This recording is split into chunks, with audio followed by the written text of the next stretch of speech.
नवरे complain करतात, बायको सतत कटकट करत असते. खरं सांगू का, ही वेळ नवऱ्यानेच बायकोवर आणलेली असते.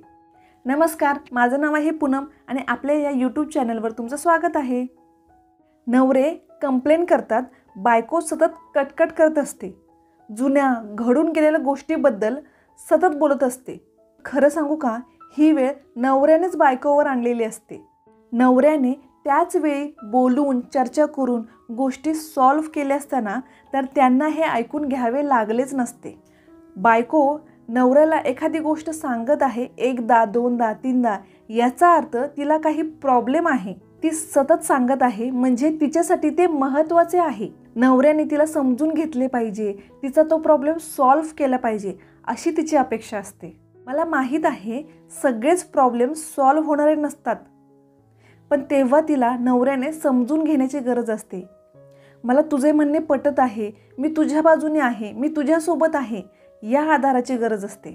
पण या उलट नवरा विषय टाळत असतो, कारण त्यांना वाद नको असतो. पण यामुळे बरेच गैरसमज होऊ शकतात. म्हणून बायको जेव्हा काही सांगत आहे तेव्हा ती कटकट न समजता तिला समजून घेण्याचा प्रयत्न करा.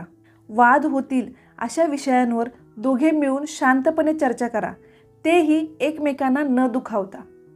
मी माझ्या व्हिडिओजमधून कायम सांगत असते की घरातली स्त्री जर आनंदी असेल, हेल्दी असेल, तर संपूर्ण घर आनंदी असतं आणि सुपर हेल्दी असतं. व्हिडिओ आवडला असेल तर एक लाईक नक्की करा. आपण भेटूया नेक्स्ट व्हिडिओमध्ये. थँक्यू.